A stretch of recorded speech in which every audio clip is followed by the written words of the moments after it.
Welcome back to my YouTube channel. ನಾನಿವತ್ತು ತುಂಬ ಕ್ರಿಸ್ಪಿಯಾಗಿ ಹಾಗೆ ತುಂಬ ಟೇಸ್ಟಿಯಾಗಿ ಮೆಣಸಿನ್ಕಾಯಿ ಬಜ್ಜಿ ಅಥವಾ ಮೆಣಸಿನ್ಕಾಯಿ ಬೋಂಡ ಯಾವ ಥರ ಮಾಡೋದು ಅಂತ ಹೇಳ್ತೀನಿ. ತುಂಬ ಜನ ಮಾಡ್ತಾರೆ ಬಟ್ ಕ್ರಿಸ್ಪಿಯಾಗಿ ಬರಲ್ಲ ಅಂತ ಹೇಳ್ತಾರೆ. ಬಟ್ ಕ್ರಿಸ್ಪಿಯಾಗಿ ಯಾವ ಥರ ಮಾಡೋದು ಅಂತ ಇವತ್ತು ಹೇಳ್ತೀನಿ ಬನ್ನಿ. ಮೊದಲಿಗೆ ನಾನಿಲ್ಲಿ ಕ್ಯಾಪ್ಸಿಕಮ್ ಅಥವಾ ದೊಣ್ಣೆ ಮೆಣಸನ್ನು ಒಳಗಡೆ ಬೀಜ ತೆಗೆದ್ಬಿಟ್ಟು ಈ ಥರ ಉದ್ದುದ್ಗೆ ಹೆಚ್ಚಿ ಇಟ್ಕೊಂಡಿದ್ದೀನಿ. ಅಥವಾ ನೀವು ಬೋಂಡ ಮೆಣಸು ಬರುತ್ತಲ್ಲ ಅದನ್ನು ಕೂಡ ತೊಗೊಳ್ಬೋದು. ಆಮೇಲೆ ನಾನಿಲ್ಲಿ 1 ಕಪ್ ಆಗುವಷ್ಟು ಕಡಲೆ ಹಿಟ್ಟನ್ನು ಹಾಕ್ಕೊಳ್ತಾ ಇದ್ದೀನಿ.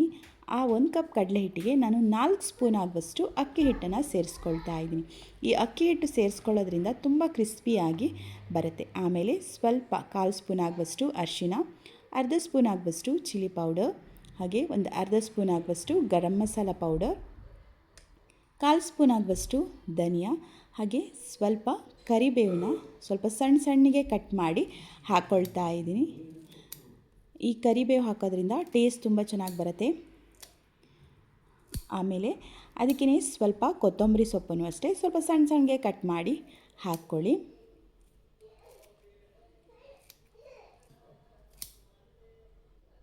ಆಮೇಲೆ ನಾನಿಲ್ಲಿ ಸ್ವಲ್ಪ ಇಂಗನ್ನು ಸೇರಿಸ್ಕೊಳ್ತಾ ಇದ್ದೀನಿ.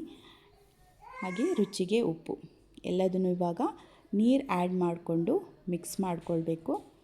ಇದು ಉದ್ದಿನ ಬ್ಯಾಟರ್ ಇದೆಯಲ್ಲ ಆ ಹದದಲ್ಲಿ ನೀವು ಮಿಕ್ಸ್ ಮಾಡ್ಕೊಳ್ಳಿ. ಯಾಕಂದರೆ ತುಂಬ ತೆಳ್ಳಗಾದರೆ ಮೆಣಸಿಗೆ ಅಂಟ್ಕೊಳ್ಳಲ್ಲ. ಅದಕ್ಕೋಸ್ಕರ ಸ್ವಲ್ಪ ಮೀಡಿಯಮ್ ಆಗಿ ದಪ್ಪ ಇರಬೇಕು. ನೋಡಿ ಈ ಕನ್ಸಿಸ್ಟೆನ್ಸಿಲಿ ಇದ್ದರೆ ತುಂಬ ಚೆನ್ನಾಗಿ ಬರುತ್ತೆ. ನೋಡಿ ಈ ಥರ ಉದ್ದಿನ ಬ್ಯಾಟರ್ ಏನಿದೆ ಆ ಥರ ಇರಬೇಕು. ನೀವು ಒಂದು ಮೆಣಸನ್ನು ಅದಕ್ಕೆ ಹಾಕಿ ನೋಡಿ, ಆವಾಗ ನಿಮ್ಗೆ ಗೊತ್ತಾಗ್ತದೆ. ಸ್ವಲ್ಪ ತೆಳ್ಳಗಾದರೆ ಇನ್ನೊಂದು ಸ್ವಲ್ಪ ಕಡಲೆ ಹಿಟ್ಟನ್ನು ಹಾಕ್ಕೊಂಡು ನೀವು ಆಮೇಲೆ ಸರಿ ಮಾಡ್ಕೊಳ್ಬೋದು. ಅದು ಮೆಣಸಿಂದ ಈ ಥರ ಅಂಟ್ಕೊಂಡೇ ಇರಬೇಕು. ಆಮೇಲೆ ಎಣ್ಣೆನ ಫುಲ್ ಕಾದ್ಮೇಲೆ ಹೈ ಫ್ಲೇಮಲ್ಲಿ ಇಟ್ಕೊಂಡೆ ಇದನ್ನು ಕರಿಬೇಕು.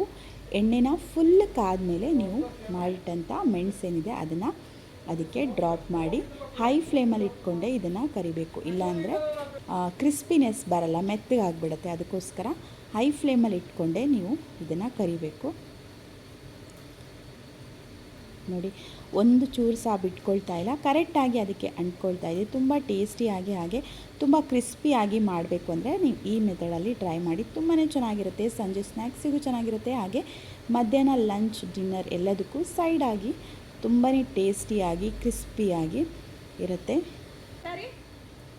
ನೋಡಿ ಎಷ್ಟು ಕಲರ್ಫುಲ್ ಆಗಿ ಹಾಗೆ ತುಂಬ ಕ್ರಂಚಿಯಾಗಿ ಎಷ್ಟು ಕಾಣ್ತಾ ಇದೆ ಅಂತ. ಈ ವಿಡಿಯೋ ನಿಮಗೆ ಏನಾದರೂ ಇಷ್ಟ ಆದರೆ ಪ್ಲೀಸ್ ಚಾನಲ್ನ ಸಬ್ಸ್ಕ್ರೈಬ್ ಮಾಡ್ಕೊಳ್ಳಿ. ಹಾಗೆ ಪಕ್ಕದಲ್ಲಿ ಕಾಣುವ ಬೆಲ್ ಐಕಾನ್ ಕೂಡ ಪ್ರೆಸ್ ಮಾಡಿ ನಿಮ್ಮ ಫ್ರೆಂಡ್ಸ್ಗೂ ಫ್ಯಾಮಿಲಿ ಮೆಂಬರ್ಸ್ಗೂ ಶೇರ್ ಮಾಡಿ. ನೋಡಿ ಎಲ್ಲದನ್ನು ಈ ಥರ ಹೈ ಫ್ಲೇಮಲ್ಲಿ ಇಟ್ಕೊಂಡೆ ಕರೆದುಕೊಳ್ಳಿ. ನೋಡಿ ತುಂಬಾ ಕ್ರಿಸ್ಪಿಯಾಗಿ ಕೂಡ ಬಂದಿತ್ತು. ನೋಡಲಿಕ್ಕೆ ಎಷ್ಟು ಕಲರ್ಫುಲ್ ಆಗಿದೆ ಅಂತ.